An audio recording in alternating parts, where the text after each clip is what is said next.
सत्यं परं धीमहि यं प्रव्रजन्तं वेदं वेदकृत्यं द्वैतायनो विरागातराजुभाव पुत्रेतितन्मयतया तरवोऽपिनेदुः तं सर्वभूतहृदयं मुनिमानतोऽस्मि नारायणं नमस्कृत्य नरं चैव नरोत्तमं देवीं सरस्वतीं व्यासं ततो समुदीरयेत् स्वस्तिस्तु सतां हरिः ओम्।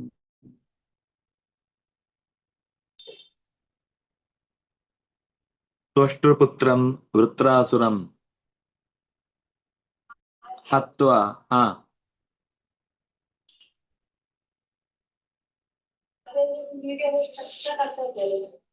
ಏನು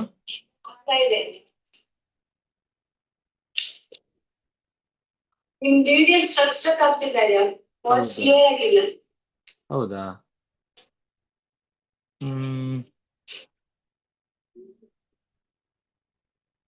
ಕಾಣಿಸ್ತಿದ್ಯಾ?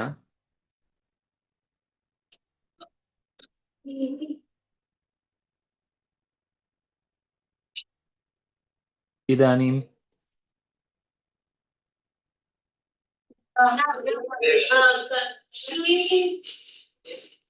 ಶ್ರೂಯತೆ ವಾ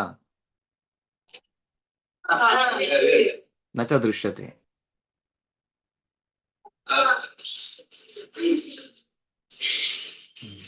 ಏನು ಗೊತ್ತಿಲ್ಲ, ನೆಟ್ವರ್ಕ್ ಏನೋ ಪ್ರಾಬ್ಲಮ್ ಇರಬೇಕು.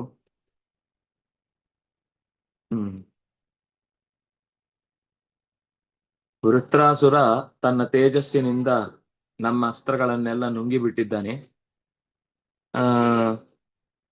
ಹಂಸಾಯ ದಭ್ರ ನಿಲಯಾಯ ನಿರೀಕ್ಷಕಾಯ ಕೃಷ್ಣಾಯ ಮೃಷ್ಟಯಶಸೇ ನಿರುಪಕ್ರಮಾಯ ತತ್ಸಂಗ್ರಹಾಯ ಭವಪಾಂಥ ನಿಜಾಶ್ರಯಾಯ ಶಶ್ವದ್ವರಿಷ್ಠಗತಯೇ ಹರಯೇ ನಮಸ್ತೆ.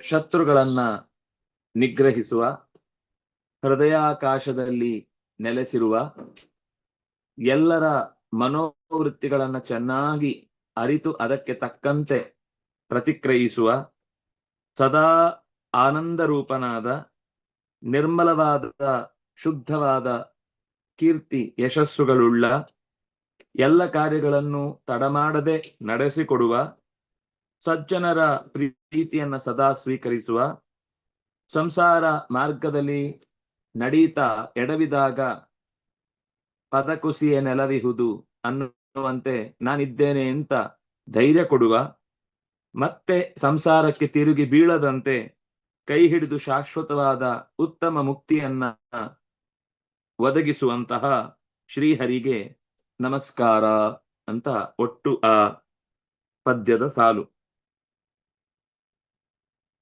ಅಂದ್ರೆ ಭಗವಂತನನ್ನ ಅವರು ಅತ್ಯಂತ ನಿಶ್ಚಲವಾದ ಭಕ್ತಿಯಿಂದ ಪ್ರಾರ್ಥಿಸಿದ್ರು. ಶ್ರೀ ಶುಕ ಉವಾಚ ಅಥೈವ ಮೀಡಿತೋ ರಾಜನ್ ಸಾದರಂ ತ್ರಿದಶೈರ್ಹರಿ ತ್ವಮುಪಸ್ಥಾನಮಾಕರ್ಣ್ಯ ಪ್ರಾಹತಾನಭಿನಂದಿತ. ಶುಕಮುನಿಗಳು ಹೇಳ್ತಾರೆ, ರಾಜನ್, ದೇವತೆಗಳು ಹೀಗೆ ಭಗವಂತನ ಅತ್ಯಂತ ಶ್ರದ್ಧೆಯಿಂದ ಮೈಮರೆತು ಹಾಡಿದ್ರಲ್ವಾ, ಆ ಸ್ತುತಿಯನ್ನು ಕೇಳಿ ಅವನಿಗೆ ತುಂಬಾ ಖುಷಿಯಾಯಿತು.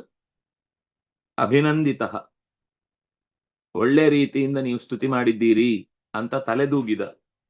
ಭಗವಾನುವಾಚ ಪ್ರೀತೋಹಂ ವಸ್ಸುರ ಶ್ರೇಷ್ಠ ಮಧುಪಸ್ಥಾನ ವಿದ್ಯೆಯ ಆತ್ಮೈಶ್ವರ್ಯ ಸ್ಮೃತಿ ಪುಂಸಾಂ ಭಕ್ತಿಶ್ಚೈವಯ ಮಯೇ. ಓ ದೇವತೆಗಳೇ, ನೀವು ನನ್ನನ್ನು ಸ್ತುತಿಸಿದ ಮಾತುಗಳಿಗೆ ನಾನು ತಲೆದೂಗಿದ್ದೇನೆ. ತುಂಬಾ ಸಂತೋಷ ಆಯಿತು. ಯಾರಿಗೆ ನನ್ನ ಮಹಾತ್ಮ್ಯ ಜ್ಞಾನ ಇದ್ದು ಸ್ತುತಿಸ್ತಾರೋ ಅವರಿಗೆ ನಾನು ಬೇಗ ಒಲಿತೇನೆ. ಆತ್ಮೈಶ್ವರ್ಯ ಸ್ಮೃತಿ ಪುಂಸಾಂ ಭಕ್ತಿಶ್ಚೈವ ಯಯಾಮಯಿ. ಯಾರಿಗೆ ಶ್ರದ್ಧೆ ಭಕ್ತಿ ಇದ್ದು ತಿಳುವಳಿಕೆಯ ಜೊತೆಗೆ ಪರಮಾತ್ಮನ ಸ್ತುತಿಯನ್ನ ಮಾಡ್ತಾರೋ ಅವರಿಗೆ ಬೇಗನೆ ಫಲ ಸಿಗುತ್ತೆ, ಇನ್ನೂ ಹೆಚ್ಚು ಭಕ್ತಿ ಬರುತ್ತೆ, ಇನ್ನೂ ಹೆಚ್ಚು ಅರಿವಿನ ಮೂಟೆಗಳಾಗಿ ಅವರು ಬೆಳೀತಾರೆ. ಮತ್ತಃ ನನ್ನಿಂದಲೇ ಅವರ ಉದ್ಧಾರದ ದಾರಿ ಇನ್ನಷ್ಟು ಸ್ಪಷ್ಟವಾಗುತ್ತೆ. ಕಿಂ ದುರಾಪಂ ಮಯಿ ಪ್ರಾಪ್ತೆ ತಥಾಪಿ ವಿಬುಧರ್ಷಭಾಃ ಮಯ್ಯೇಕಾಂತ ಮತಿರ್ನಾನ್ಯತ್ ಮತ್ತೋ ವಾಂಛತಿ ತತ್ವವಿತ್. ಭಕ್ತಿಯಿಂದ ನನ್ನನ್ನು ಒಲಿಸಿಕೊಂಡ ಅಂತ ಆದ್ರೆ ಮತ್ತೆ ದುರ್ಲಭವಾದದ್ದು ಏನೂ ಇಲ್ಲ, ಎಲ್ಲವೂ ಸಿಗುತ್ತೆ. ಆದ್ರೂ ಏಕಾಂತ ಭಕ್ತನಾದ ತತ್ವಜ್ಞಾನಿ ನಾನು ಖುಷಿ ಪಡಬೇಕು ಅಂತ ಯೋಚನೆ ಮಾಡ್ತಾನೆ ಹೊರತು ನನಗೇನಾದ್ರೂ ಪ್ರತಿಯಾಗಿ ಬೇಕು ಅಂತ ಅವನು ಕೇಳುವುದೂ ಇಲ್ಲ, ಅವನಿಗೆ ಒಳಗಿನಿಂದ ಮನಸ್ಸಿನಲ್ಲಿ ಬಯಕೆಯೂ ಹುಟ್ಟಲ್ಲ. ಹಾಗಾಗಿ ನೀವು ಏನು ಬಯಸಿದ್ರು ನಾನು ಅದನ್ನು ಕೊಟ್ಟೇ ಕೊಡ್ತೇನೆ. ಯಾಕೆಂದ್ರೆ ನೀವು ಯಾವತ್ತೂ ಕೂಡ ನನ್ನನ್ನು ನೆನೀತಾ ಇರ್ತೀರಿ. ಈಗ ಕಷ್ಟ ಬಂದಾಗ ಮಾತ್ರ ನೆನೆದು ನನ್ನ ಮುಂದೆ ಬಂದು ಅಯ್ಯೋ ದೇವರೇ ಕಷ್ಟ ಆಗ್ತಿದೆ ಅಂತ ಹೇಳ್ತಿಲ್ಲ. ನೀವು ಸುಖವಾಗಿದ್ದಾಗ್ಲೂ ನನ್ನನ್ನು ಬಂದು ನೆನೀತೀರಿ, ಈಗಲೂ ಬಂದು ನೆನೆಯುತ್ತೀರಿ. ಆದ್ರಿಂದ ನಿಮ್ಮ ಇಷ್ಟಾರ್ಥಗಳನ್ನು ಈಡೇರಿಸುವುದು ನನ್ನ ಕರ್ತವ್ಯ. ಖಂಡಿತ ಅದನ್ನು ನಡೆಸಿಕೊಡ್ತೇನೆ. ನವೇದ ಕೃಪಣ ಶ್ರೇಯ ಆತ್ಮನೋ ಗುಣವಸ್ತು ದೃಕ್ ತಸ್ಯ ತಾನಿಚ್ಛತೋ ಯಚ್ಚೆ ಯದಿ ಸೋಪಿ ತಥಾವಿಧ. ನಶ್ವರವಾದ ತತ್ಕಾಲದಲ್ಲಿ ಫಲಿಸಿ ಮರೆಯಾಗುವ ಕಾಮ್ಯ ಫಲಗಳನ್ನ ಬಯಸುವ ಮಂದಿ ಅಜ್ಞಾನಿಗಳ ತರ. ಅವರಿಗೆ ಏನ್ ಬೇಕು ಅಂತಾನೆ ಗೊತ್ತಿರಲಿಲ್ಲ. ಈಗಕ್ಕೇನ್ ಸಿಕ್ಕಿತೋ ಅಷ್ಟನ್ನು ಪಡೆದು ಸುಖವಾಗಿ ಬಿಡ್ತಾರೆ. ಅವ್ರು ಯಾವತ್ತೂ ಕೂಡ ನಿಧಾನಕ್ಕೆ ಸಿಕ್ಕಿದ್ರೂ ಉತ್ತಮವಾದದ್ದು ಸಿಗುತ್ತೆ ಅನ್ನುವ ತಾಳ್ಮೆ ಇಲ್ಲದೆ ಇರುವುದರಿಂದ ಅವರು ಮೋಕ್ಷದ ಬಗ್ಗೆ ಅಪೇಕ್ಷೆಯೇ ಪಡುವುದಿಲ್ಲ. ಯಾಕೆಂದ್ರೆ ಅವರಿಗೆ ತುಂಬಾ ತುಂಬಾ ಗಡಿಬಿಡಿಯಲ್ಲೇ ಎಲ್ಲ ಬೇಕು, ಈಗ ಬೇಕು, ತಕ್ಷಣ ಎಲ್ಲ ಫಾಸ್ಟ್, ಏನಂತಾರೆ ಫಾಸ್ಟ್ ಫುಡ್. ಏನು ಆರ್ಡರ್ ಮಾಡಿದ ತಕ್ಷಣ, ಚೀಟಿ ಕೊಟ್ಟ ತಕ್ಷಣ ತಟ್ಟೆಗೆ ಹಾಕಿ ಕೊಟ್ಬಿಡ್ಬೇಕು. ಆದ್ರೆ ಜೀವನ ಹಾಗಿರುವುದಿಲ್ವಲ್ಲ ಫಾಸ್ಟ್ ಫುಡ್ ತರ. ಈಗ ಪ್ರಯತ್ನ ಮಾಡಿದ್ರೆ 3 ವರ್ಷನೋ 10 ವರ್ಷನೋ ನಂತರ ಅದು ನಮ್ಮನ್ನ ಸೇರ್ಕೊಳ್ಳುತ್ತೆ. ಹಾಗಾಗಿ ಐಹಿಕ ಫಲಗಳನ್ನ ಚಿರಸ್ಥಾಯಿ ಅಂತ ಅಂದುಕೊಳ್ಳುವ ಅರಿವುಗೇಡಿ ನನ್ನ ಹತ್ರ ಅದನ್ನೇ ಕೇಳ್ತಾನೆ. ಆದ್ರಿಂದ ನಾನು ಅವನಿಗೆ ಅದನ್ನೇ ಕೊಡ್ತೇನೆ. ಕೃಪಣಃ ಶ್ರೇಯ ನ ವೇದ. ಅತಿಯಾದ ನನಗ್ ಬೇಕು ಅಂತ ಈ ಆಸೆ ಪಡುವಂತ ಮಂದಿ ನನ್ನ ನಿಜವಾದ ಸಾಮರ್ಥ್ಯವನ್ನು ತಿಳಿಯುವುದಿಲ್ಲ. ಆದ್ರೆ ನೀವು ಉತ್ತಮ ಭಕ್ತರಾಗಿದ್ದೀರಿ. ಆದ್ರಿಂದಾಗಿ ನಾನು ನಿಮಗೆ ಹಿತಕಾರಿಯಾದ ಫಲವನ್ನೇ ಕೊಡುತ್ತೇನೆ ಹೊರತು ಅಹಿತವಾದ, ಇವತ್ತು ಕೊಟ್ಟರೆ ನಾಳೆ ಕಳೆದು ಹೋಗುವಂತಹ ಪದಾರ್ಥಗಳನ್ನು ಕೊಡುವುದಿಲ್ಲ. ನಂದು ವಾರಂಟಿ ಗ್ಯಾರಂಟಿಗಳಿಲ್ಲ. ನಂದು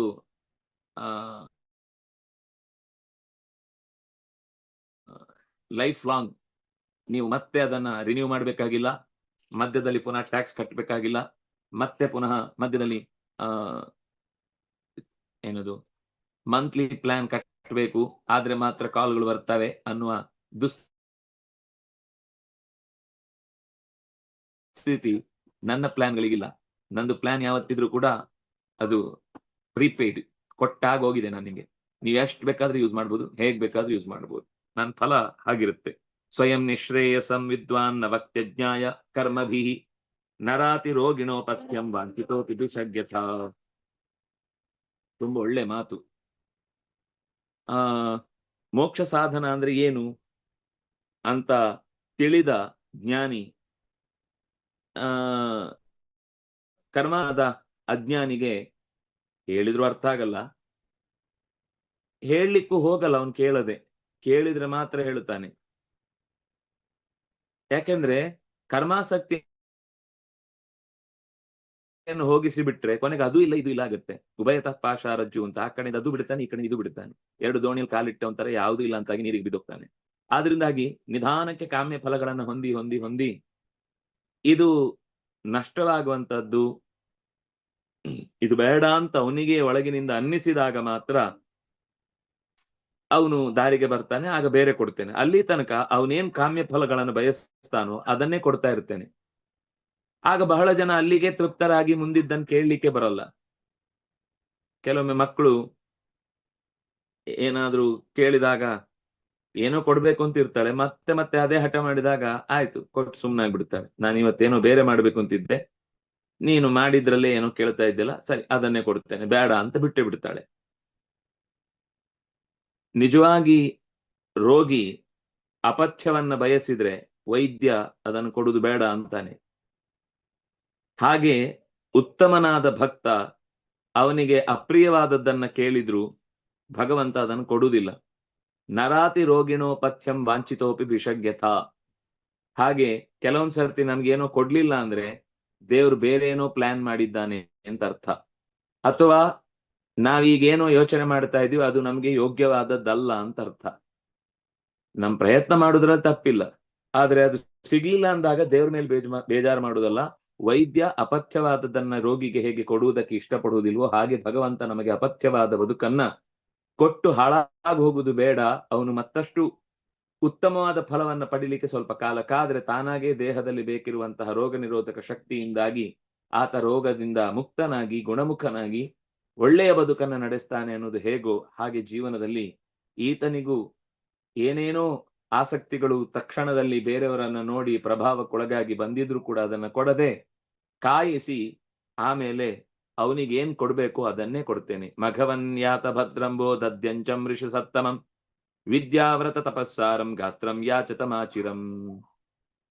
ಓ ದೇವೇಂದ್ರ, ಶ್ರೇಷ್ಠ ಮುನಿಗಳಾದ ದದೀಚಿಗಳ ಹತ್ರ ಹೋಗಿ ಅವರು ಮಂತ್ರ ವ್ರತ ಅನುಷ್ಠಾನ ಜಪ ಹೋಮ ಇತ್ಯಾದಿ ಅನೇಕ ಸತ್ಕರ್ಮಗಳಿಂದ ಅವರ ಶರೀರ ಅತ್ಯಂತ ದೃಢವಾಗಿದೆ.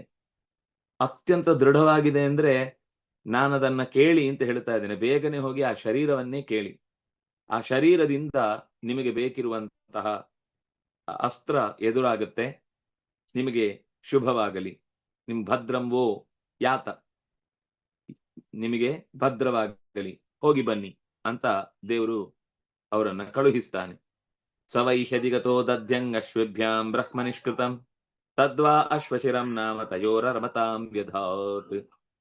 ಹಿಂದೆ ಅಶ್ವಿದೇವತೆಗಳು ದದೀಚಿಯನ್ನ ಇದೇ ರೀತಿ ನಾರಾಯಣ ವರ್ಮದ ಉಪದೇಶವನ್ನ ಕೇಳಿಕೊಂಡಿದ್ದಾಗ ನಾರಾಯಣ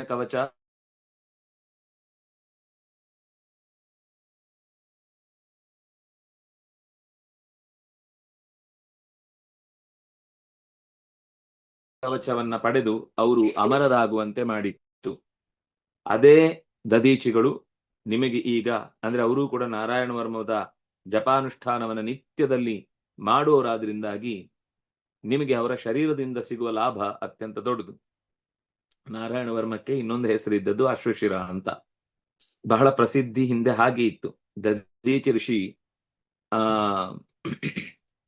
ನಾರಾಯಣ ಕವಚ ಮತ್ತು ಸೋಮಯಾಗದಲ್ಲಿ ಒಂದು ಪ್ರವರ್ಗ್ಯ ಅಂತ ಒಂದು ಭಾಗ ಇದೆ, ಅದರಲ್ಲಿ ವಿಶೇಷವಾದ ಸಿದ್ಧಿಯನ್ನ ಪಡೆದಿದ್ದ.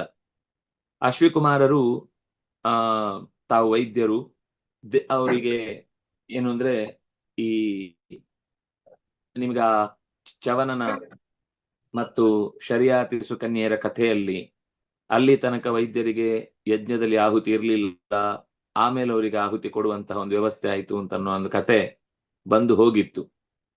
ಅದನ್ನ ಆ ಕಾಲದಲ್ಲಿ ಅಶ್ವಿ ದೇವತೆಗಳಿಗೂ ಕೂಡ ದೇವತೆಗಳ ಸಾಲಿನಲ್ಲಿ ಅವರಿಗೆ ಆಹುತಿ ಕೊಡುವಂತಹ ಕ್ರಮ ಇರಲಿಲ್ಲ. ಆಹುತಿ ಅಂದ್ರೆ ಸೋಮಾಹುತಿ ಮುಖ್ಯವಾಗಿ. ಒಮ್ಮೆ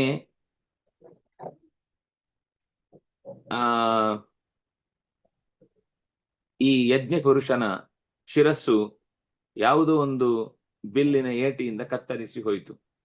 ಅಶ್ವಿ ದೇವತೆಗಳು ಕೂಡ್ಲೆ ದೇವತೆಗಳ ಪ್ರಾರ್ಥನೆಗೆ ತಕ್ಕಂತೆ ಪ್ರವರ್ಗ್ಯ ಅನ್ನುವಂತ ಒಂದು ಯಜ್ಞ ಕರ್ಮವನ್ನು ಮಾಡಿದ್ರು. ಆ ಮೂಲಕ ಆ ಯಜ್ಞ ಪುರುಷನ ಶಿರಸ್ಸನ್ನ ಮತ್ತೆ ತಂದು ಆಪರೇಷನ್ ಮಾಡಿ ಜೋಡಿಸಿದ್ರು. ಆ ಕರ್ಮವನ್ನ ಮಾಡಿದ್ರಿಂದಾಗಿ ಅಶ್ವಿ ದೇವತೆಗಳಿಗೆ ಅಮರತ್ವ ಪ್ರಾಪ್ತಿ ಆಯಿತು. ಯಾಕೆಂದ್ರೆ ಯಜ್ಞ ಉಳಿಸಿದ ದೊಡ್ಡ ಕೀರ್ತಿ ಅವರಿಗೆ ಬಂತು, ಯಜ್ಞ ಉಳಿಸಿದ ದೊಡ್ಡ ಕರ್ತವ್ಯವನ್ನು ನಿರ್ವಹಿಸಿದ್ರು ಅಂತ. ಸೋಮಾಧಿಕಾರದ ವ್ಯವಸ್ಥೆಯು ಬಂತು. ನೋಡಿ, ಹಿಂದೆ ಒಂದು ಬೇರೆನೆ ಕತೆ ಹೇಳಿದ್ರು, ಈಗ ಇನ್ನೊಂದು ಕತೆ ಬಂತು. ಅಂದ್ರೆ ಸೋಮಾಧಿಕಾರ ಅಂತ ಅನ್ನೋದು ಅಶ್ವಿ ದೇವತೆಗಳಿಗೆ ಬರ್ಲಿಕ್ಕೆ ಕಾರಣವಾದ ಇನ್ನೊಂದು ಪ್ರಸಂಗವನ್ನು ಇಲ್ಲಿ ಹೇಳ್ತಾ ಇದ್ದಾರೆ. ಪ್ರವರ್ಗ್ಯದ ಹಾಗೆ ನಾರಾಯಣ ವರ್ಮವೂ ಕೂಡ ಅಶ್ವಿ ದೇವತೆಗಳಿಗೆ ಅವರಿಗೆ ಅಮರರು ಅನ್ನುವ ಸ್ಥಾನಕ್ಕೆ ಒಗ್ಗುವಂತೆ ಮಾಡಿತು. ಈ ಎರಡೂ ಮಂತ್ರಗಳನ್ನು ಉಪದೇಶ ಮಾಡಿದ್ದು ದದೀಚಿ ಋಷಿಗಳೇ. ಇದಕ್ಕೆ ಇಂದ್ರನ ವಿರೋಧ ಇತ್ತು. ಅಶ್ವಿ ದೇವತೆಗಳಿಗೆ ಉಪದೇಶ ಮಾಡಿದ್ರೆ ನಿಮ್ಮ ತಲೆ ತೆಗಿತೇನೆ ಅಂತ. ಅಶ್ವಕುಮಾರರು ಹೇಳಿದ್ರು, ಆ ನಾವು ನಿಮ್ಮ ತಲೆಯನ್ನು ಮೊದಲೇ ತೆಗೆದಿಟ್ಟಿರ್ತೇವೆ, ಜೋಪಾನವಾಗಿ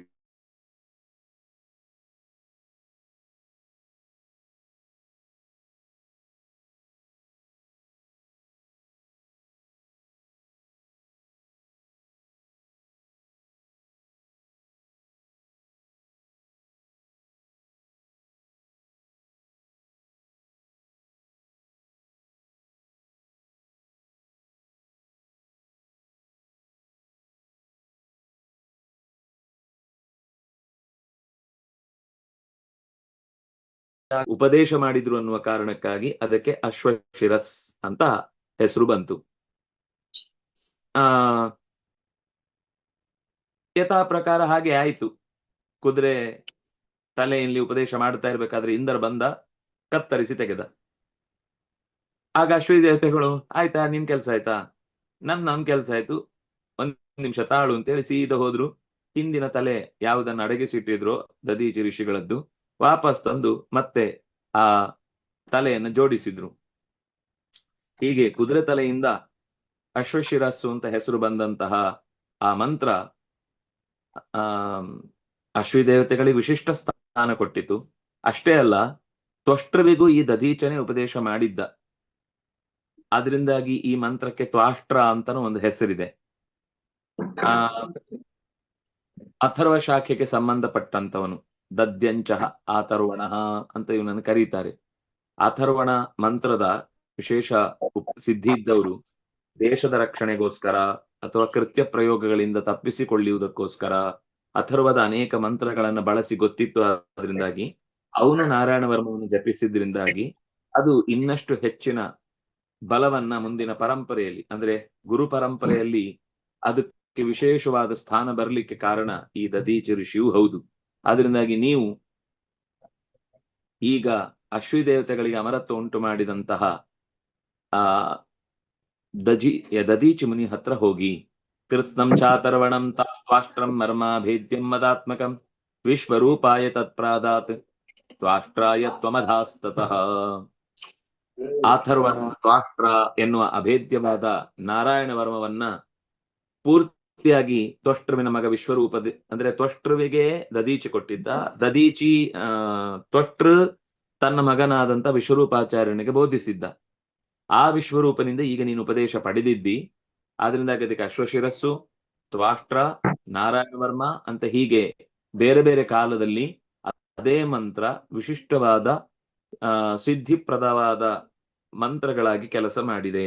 ಯುಷ್ಮಭ್ಯಂ ಯಾಚಿತೋ ದದ್ಯಂ ಧರ್ಮಜ್ಞೋಂಗಾನಿ ದಾಸ್ಯತಿ ತತಸ್ಥೈರಾಯುಧ ಶ್ರೇಷ್ಠೋ ವಿಶ್ವಕರ್ಮ ವಿನಿರ್ಮಿತ ಏನವರತ್ರ ಶ್ರಿಯೋ ಹರ್ತ ಮತ್ತೇಜ ಉಪಬೃಂಹಿತ. ನೀವು ದಧೀಚಿಯನ್ನು ಹೋಗಿ ಕೇಳ್ತೀರಿ. ಕೇಳಿದಾಗ ಅವ್ರು ನಿಮಗೆ ಖಂಡಿತ ತಮ್ಮ ಶರೀರವನ್ನೇ ಬಿಟ್ಟು ಕೊಡ್ತಾರೆ. ಇಲ್ಲ ಅಂತ ಹೇಳಿ ಅವನಿಗೆ ಗೊತ್ತೇ ಇಲ್ಲ ದಧೀಚಿಗೆ. ಮತ್ತೆ ಅವನಿಗೂ ಅವನ ಧರ್ಮ ಏನು ಅಂದ್ರೆ ಯಾರಾದ್ರೂ ಏನಾದ್ರೂ ಲೋಕಕ್ಕೆ ಹಿತವಾಗುವ ಏನೇ ಕೇಳಿದ್ರು ಇಲ್ಲವೆನ್ನಬಾರದು ಅನ್ನುವಂತ ಒಂದು ಸುಂದರವಾದ ವ್ರತ ಅವನು ಇಟ್ಕೊಂಡಿದ್ದಾನೆ. ಅವನ ಅಸ್ಥಿಗಳಿಂದ ವಿಶ್ವಕರ್ಮ ಶ್ರೇಷ್ಠವಾದ ವಜ್ರಾಯುಧವನ್ನ ನಿರ್ಮಾಣ ಮಾಡಿಕೊಡ್ಲಿ. ವಿಶ್ವಕರ್ಮ ವಿನಿರ್ಮಿತಃ ಏನ ವೃತ್ರ ಶಿರೋಹರ್ತ, ಅದರಲ್ಲಿ ಅವನು ಹೇಳುವ ಮತ್ತೇಜ ಉಪಬೃಂಹಿತ ಆಯುಧಾನಾಂ ಅಹಂ ವಜ್ರಂ. ದೇವರೇ ಹೇಳಿದ್ದು ವಜ್ರದಲ್ಲಿ ನನ್ನ ವಿಶೇಷವಾದ ತೇಜಸ್ಸಿದೆ ಅಂತ. ಇಲ್ಲಿ ಹೇಳ್ತಾನೆ ಮತ್ತೇಜ ಉಪಬೃಂಹಿತ ವೃತ್ರಶಿರ ಹರ್ತ.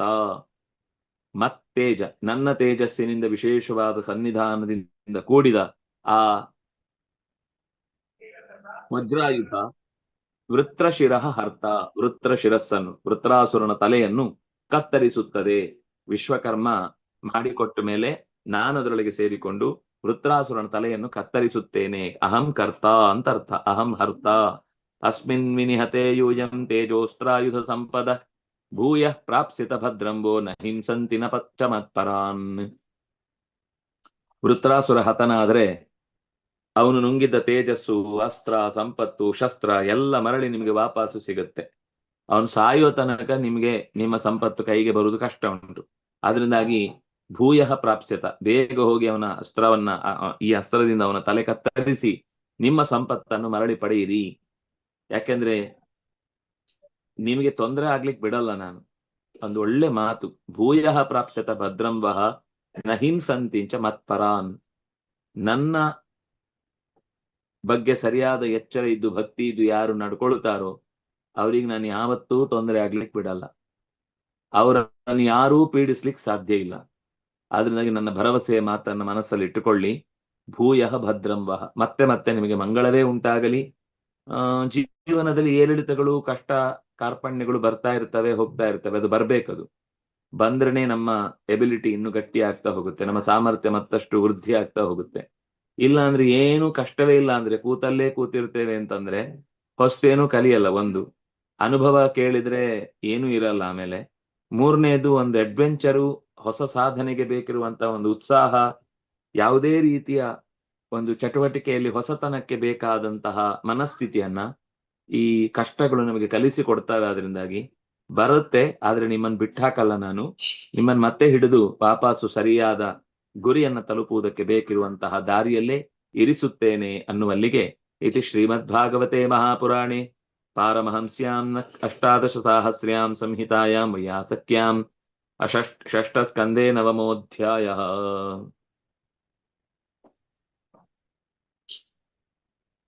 ಈ ವಿಶ್ವರೂಪಾಚಾರ್ಯರು ಅಶ್ವೀ ದೇವತೆಗಳಿಂದಲೂ ಉಪದೇಶ ಪಡೆದಿದ್ರು, ಸ್ವತಃ ತಂದೆಯಿಂದಲೂ ಉಪದೇಶ ಪಡೆದಿದ್ರಾದ್ರಿಂದಾಗಿ ದೇವರು ವಿಶ್ವರೂಪಾಚಾರ್ಯನ ಹತ್ರ ಹೋಗಿಯೇ ಕೇಳು ಅಂತ ಹೇಳಿದ್ದು.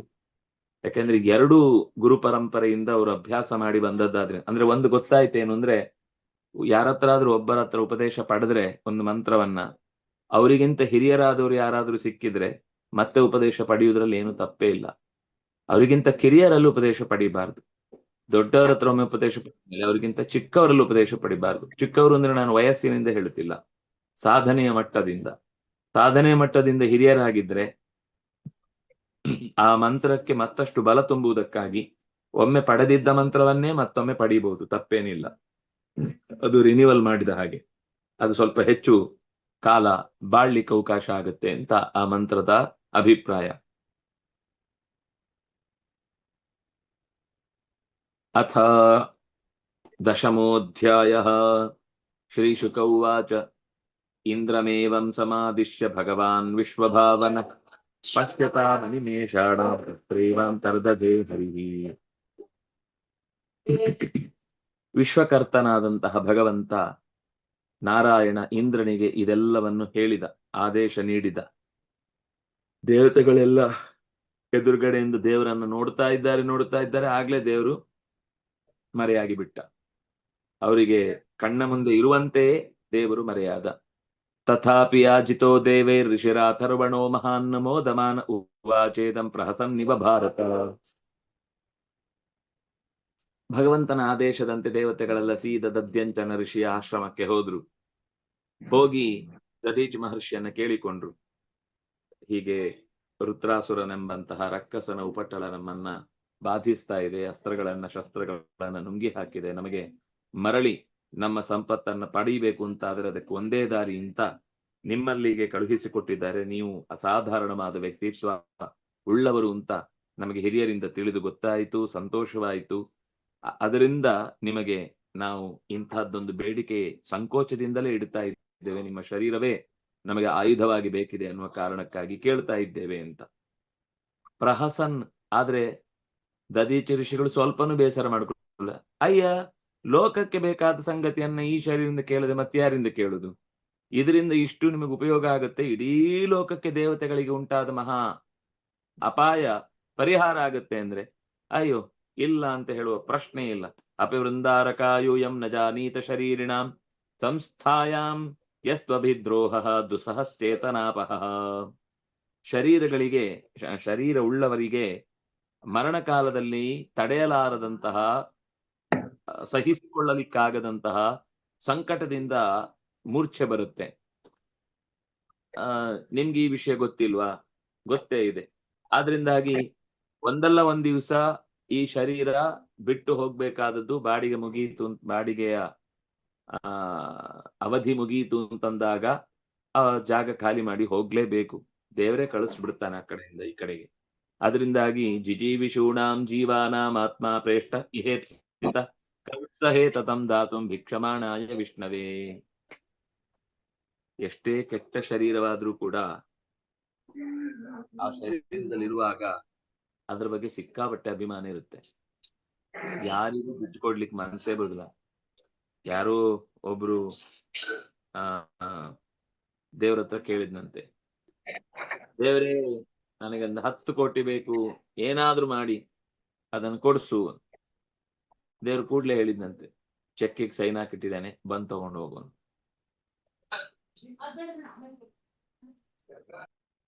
ಅಂದ್ರೆ ಇಲ್ಲಿಂದ ಪ್ರಾಣ ಬಿಟ್ಟು ಹೋಗ್ಬೇಕು, ತಗೊಂಡು ಹೋಗ್ಬೇಕು ಅಂದ್ರೆ ಬೇಡ ಬೇಡ ನಾನು ಇಲ್ಲೇ ಇರ್ತೇನೆ ಅಂತ ಅಂದಂತೆ.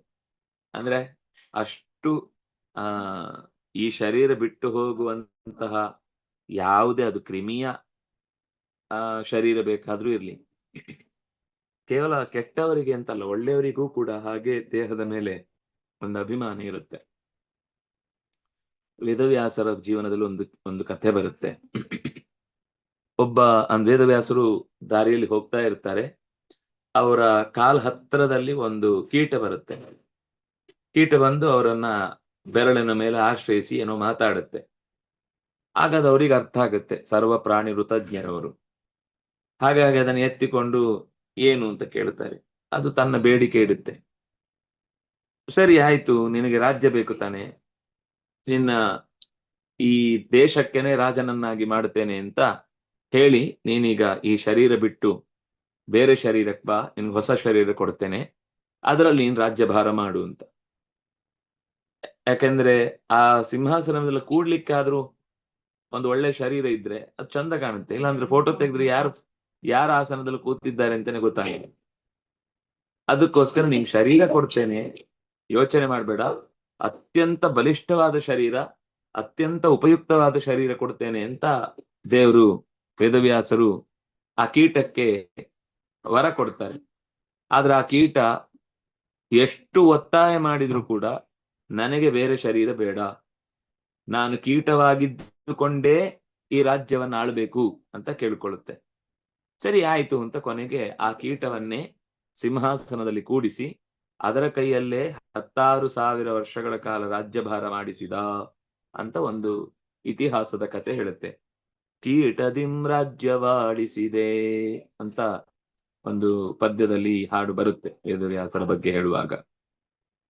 ಹಾಗಾಗಿ ಜಿಜೀವಿಷೂಣಾಂ ಜೀವಾನಾಂ ಆತ್ಮ ಪ್ರೇಷ್ಠ ಇಹೇಪ್ಸಿತ, ಬದುಕಬೇಕು ಅನ್ನುವ ಆಸೆ ಉಳ್ಳ ಸಕಲ ಜೀವಿಗಳಿಗೆ ಆಯಾ ಶರೀರದ ಬಗ್ಗೆ ಅದಕ್ಕಿಂತ ಪ್ರಿಯವಾದ ವಸ್ತು ಇನ್ನೊಂದು ಅನ್ನೋದನ್ನ ಅದು ಒಪ್ಪುವುದೇ ಇಲ್ಲ. ಎಲ್ಲದಕ್ಕಿಂತ ಪ್ರಿಯ ಯಾವುದು ಅಂದ್ರೆ ಶರೀರ, ತಾನಿರುವ ಶರೀರ.